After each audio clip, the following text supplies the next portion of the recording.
The story we know about the Minotaur is a lie.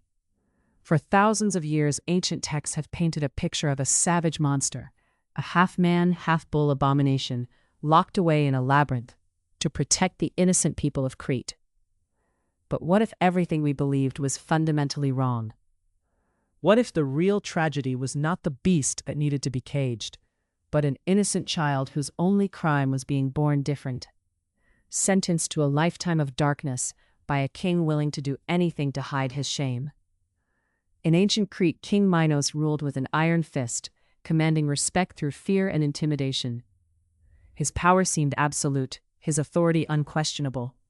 But behind the palace walls, a secret festered, one that threatened to expose the king as something far more monstrous than any creature could ever be. The truth began with a curse, or so the official story claimed. Minos' wife, Queen Pasiphae, had allegedly been cursed by the god Poseidon to fall in love with a sacred bull. The result of this union was a child unlike any other, not fully human, not fully beast, but something caught eternally between two worlds. Rather than accept this child as his own, Minos made a choice that would echo through history. He could not allow the kingdom to know the truth about his bloodline, about the reality of his queen's infidelity, about his own failure to protect his family's honor. The solution was horrifying in its simplicity. The child would be imprisoned. Not killed, but locked away, hidden from the world in a prison designed specifically to conceal his existence. The labyrinth was constructed by the master craftsman Daedalus, commissioned under the guise of creating a monument to Cretan engineering prowess. But its true purpose was far darker.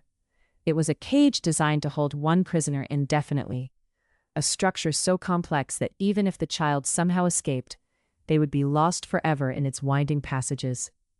The walls were thick, the corridors twisted, and the center where the child lived was isolated from all human contact, save for the guards who brought food. This was not a monster's lair. This was a prison for an innocent, a child born into circumstances beyond their control, guilty of nothing except existing. For years, this child lived in complete darkness and isolation, cut off from sunlight, from human interaction, from any semblance of a normal life. Can you imagine the psychological torture of such an existence? A growing mind, desperate for connection, denied even the most basic human contact, except for the brief moments when food was delivered through a slot in the wall. The guards who brought the child's meals reported nothing to the outside world. They had been sworn to secrecy under threat of death. Minos had constructed a narrative, a lie so compelling and so terrible that it would outlast kingdoms. He spread the story that the creature in the labyrinth was a demon, a monster that fed on human flesh, a threat to all of Crete that had to be contained. And to make this lie believable, he did something unconscionable. He demanded tributes. Every 7 years, or sometimes every 9, depending on which version of the story survives, Athens was forced to send young people to Crete as a sacrifice. These tributes were sent into the labyrinth, ostensibly to be devoured by the monster within. The truth was far more complicated, and in many ways more tragic. The child, isolated and desperate for connection, did not slaughter these young people out of hunger or bloodlust. Many of them were simply lost in the maze and perished from starvation or despair. Others the child may have encountered, and what happened in those dark corridors remains unknown to us now. But what we do know is that this narrative served Minos' purposes perfectly. It explained away the existence of the creature in the labyrinth. It justified the imprisonment. It made the child seem like the aggressor, the threat, when in reality they were the victim of an elaborate cover-up orchestrated by the most powerful man in the kingdom. The tributes also served another purpose.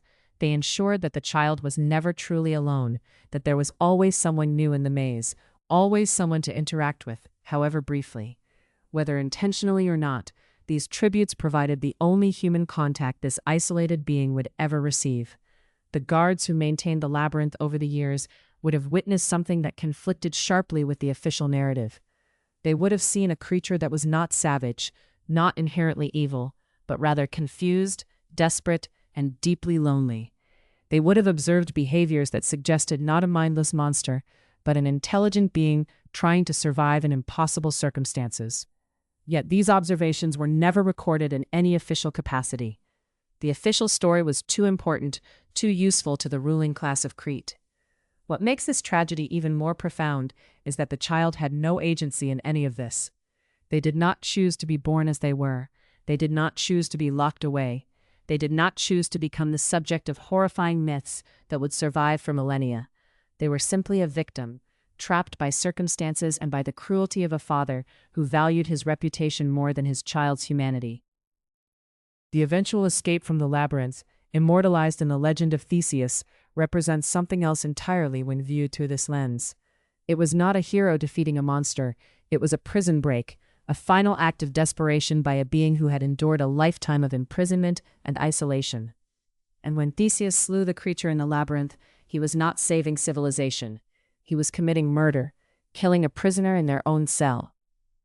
We will never know the full truth of what happened in those dark corridors beneath the palace of Knossos. We will never hear the story from the perspective of the one person who lived it, but we can reconstruct enough from the fragments of history to understand that we have been wrong. The Minotaur was not a monster. The Minotaur was a child, isolated and broken, a victim of circumstance and cruelty on a scale that is almost unbearable to contemplate. The true evil of this ancient tragedy was the king who created this nightmare and then convinced the world that it was necessary, that it was justified, that the prisoner deserved their fate. This is the untold tragedy of the Minotaur, not a beast to be feared, but a being to be mourned, a reminder that history is written by those in power, and that the most dangerous lies are often the ones that seem to explain everything, that answer all our questions, that provide a simple villain and a simple victim. But when we look beneath the surface, when we examine the facts that do survive, we find a far more complicated and far more tragic story. The monster was never the prisoner. The monster was the king who locked them away.